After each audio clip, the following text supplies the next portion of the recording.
We're gonna go straight You to wanna it. go straight to it? Yeah, You don't yeah. want no intro, nothing. No intro. Straight to it. You don't think they asked Chris Tucker to come back in the second?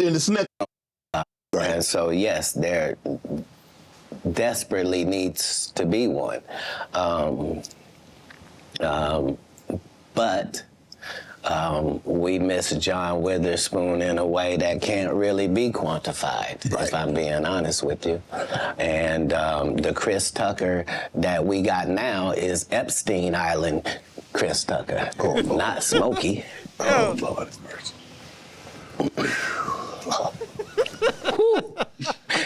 If I didn't know no better, I'd tell you he's the greatest. I don't care what you say. To be confident and not delusional is a real skill. Most of these confident people we see is really delusional. Well, you don't think they asked Chris Tucker to come back in the second Friday?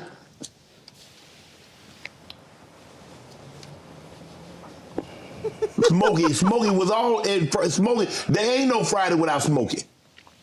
We all agree to that, and there's no next Friday without Friday, and there's no Friday after next without Friday. Nah, we talk about the road because you said that they don't. Here's the thing. Okay. Here's the thing. Chris was allowed to make the decision. At the time that this is happening, Katt Williams is known for smoking weed. Willie Nelson is known for smoking weed. Right. Snoop's known for smoking weed, but none of us is really known except Willie. And I'm saying, Chris Tucker didn't want to be the poster child for smoking weed. He don't smoke weed like that. Right. He in the church. He Michael Jackson's best friend. Christmas. Michael Jackson called him Christmas. You ever met a man that gave you a little nickname like that? No. Me neither.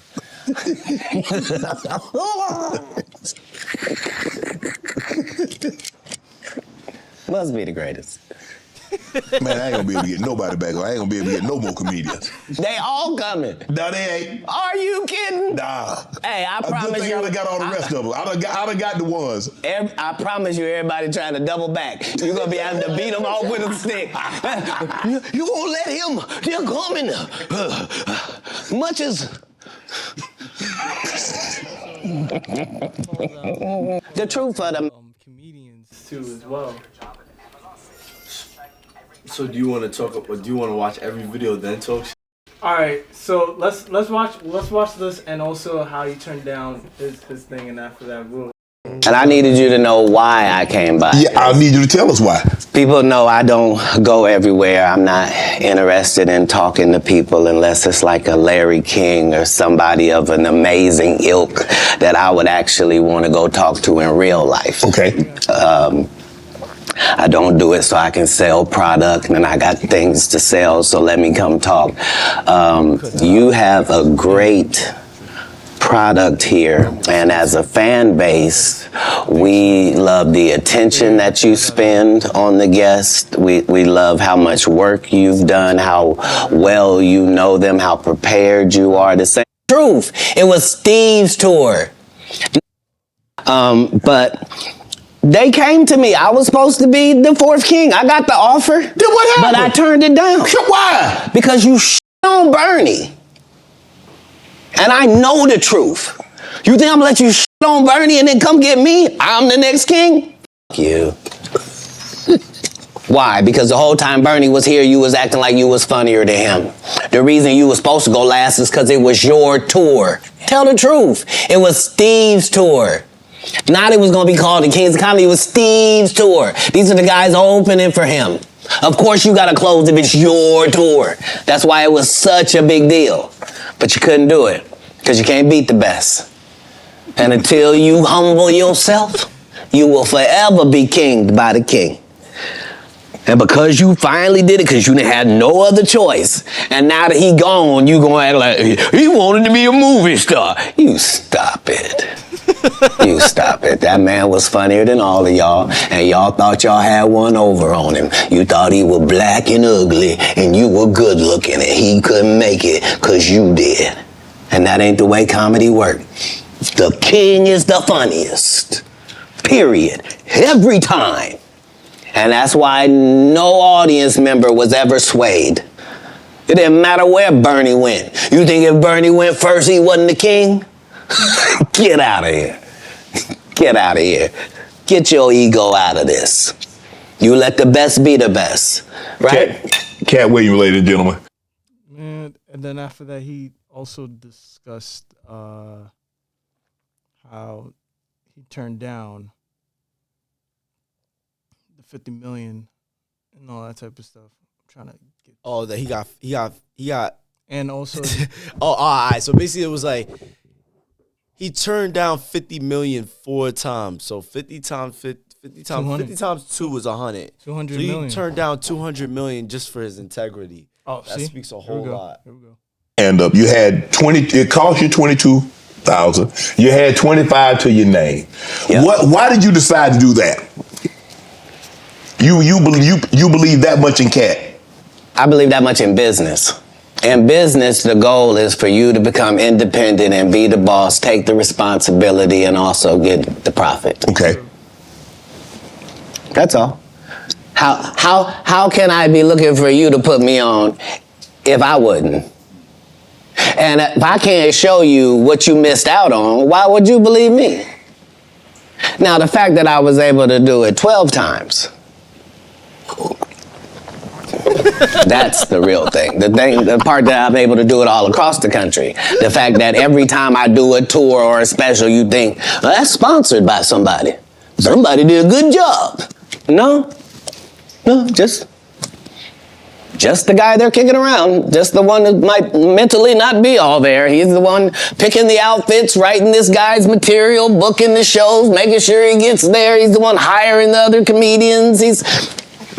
But hey, I knew that that's the end goal. So if that's the end goal and I'm there when I start, why would I deviate from that? Right. Remember, my goal was to get this far in Hollywood and still have a virgin and I never had sex. That was my only goal. I didn't want to get with a white woman because I was scared she might have me running down the street like Jonathan There Majors. you go. See, come on, Katt. Not because I didn't like white women. I think white women are as great as any other women. But I'm not going to act like I'm not scared of them. I have a reason to be scared. You could be Kang the Conqueror, and they could take your rabbit ass down in 2 weekends.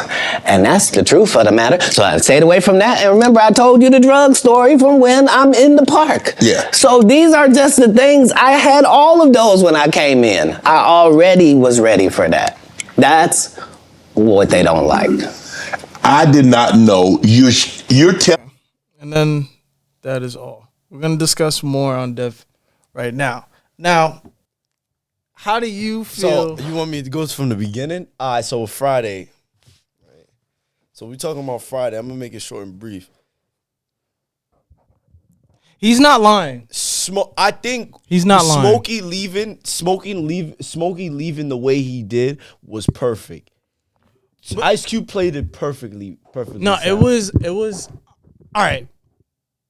Chris left because he wanted to make a name out of himself for his career. But what started the name? But at the same time, Friday. right? But he took a better path of creating a better franchise, which was Rush Hour. I'm not saying that Rush Hour was better. And I'll be technically honest with you. And I'm gonna be super honest with you. All right. Day was more funnier than Smokey. True. That's a great take. That's a great take. And I'm gonna look at the camera. Day played a funnier role than Smokey. That's a fact. That's a fact. True. And you want me to tell you the truth? It wouldn't make no sense. I'm not dismissing the fact that Smokey wasn't funny. Smokey was hella funny. He was hella funny, but then look at this. Like, you put Chris Tucker in a Fourth Friday movie.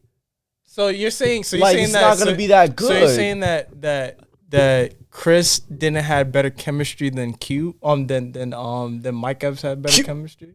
That's what you're basically saying. He had better chemistry. No, Mike Epps had better chemistry with Ice Cube than Smokey had with Ice Cube. I mean, you gotta look at it. They had more time together. Not only more time together, it flowed correctly. Now, if we're going off the simple fact, Smokey played a tremendous role. Chris Tucker played a tremendous role on Friday, right?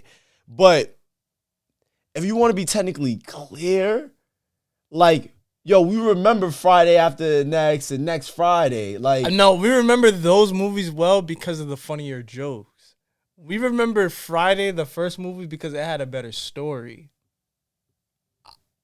I mean, that's something to argue. But then going back what Katt Williams said, if you put Chris Tucker in the fourth Friday or the last Friday, it has to be something remarkable. But you want me to tell you the truth? I think it's perfect as is. Friday, next Friday, and Friday after the next. Leave it like that. So, all right. So, getting deeper to his case, do you think Shannon was prepared for that interview? Me personally, I No. think he handled it well. I think Shannon handled it well, and he asked the right questions.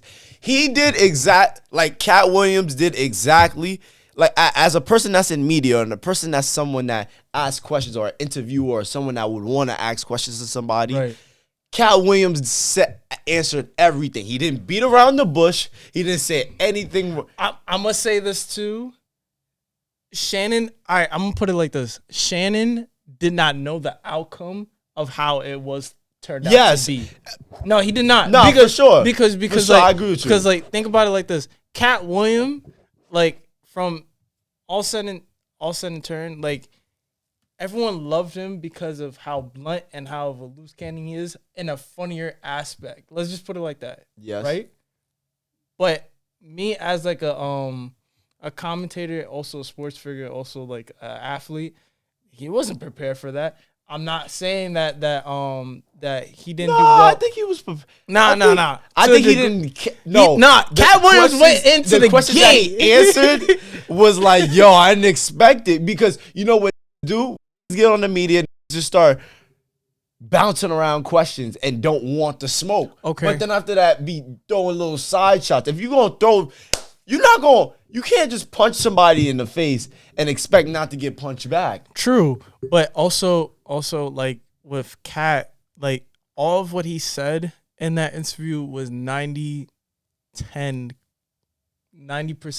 truth, 10, a little bit outlandish. But all of that 90% was true because like he called out all the comedians. But you got to look at it from this aspect too. Katt was basically shouting out everybody, yo, how come you did this to Bernie? And how come the reason why you guys took that check is because y'all was wearing a fat lady suit. Every time. So it's like, all right. Yo, you know what I peeped though, and this is dead ass a fact. Every person that's put a dress on, their career is flopped. No. Facts. Facts or not. Or either drops or amplifies their career.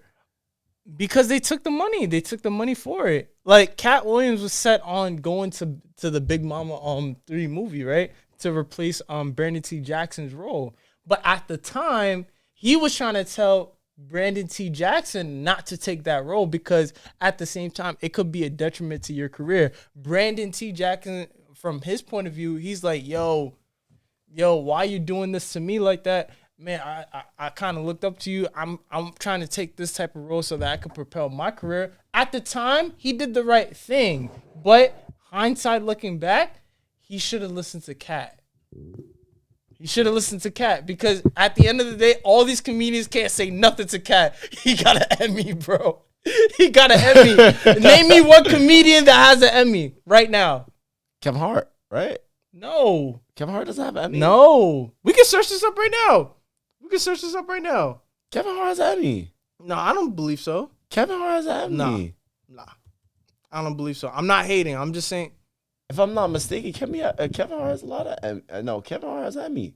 Hold on, let me see. No, he was nominee. Yeah, he never won an Emmy. He was a nominee of a Grammy Awards. He was nominee of like Primetime Emmy Awards, and also he was BET. He got that locked. He got that. But so all right. So let's talk about the Friday thing first, because I want to, and it's gonna be quick. Like it's gonna be quick. So all right, Do you think having Chris Tucker in the fourth Friday movie will help the Friday franchise? No. Or do you think it's perfect as is? It's perfect as is. You think they should have another fourth movie? I think so.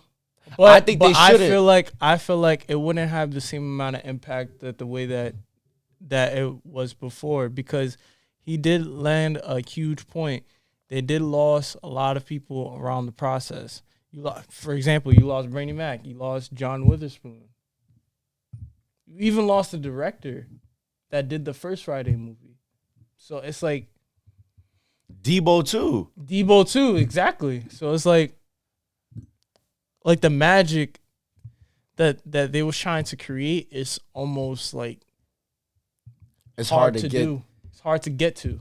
You know what I'm saying? I'm not saying that they can't have it done. Yeah, they can have it done, but like it has to be like the same level of funny. And that's what I'm saying. They have so much high expectations they cannot mess up. They can't mess up, but and look, it is what look it what is. the little amount of material, little amount of equipment was used for those movies, and they're just one of the best black movies. Yeah, but best hood comedy, best hood / comedy movie. But I'm gonna put it like that. But getting to his case, man. But like the way that he shot out, he even turned down $200 million with good reason, because like at the end of the day, he's trying to put himself out there as an independent type person. Hindsight looking back, he made the best move that he possibly can.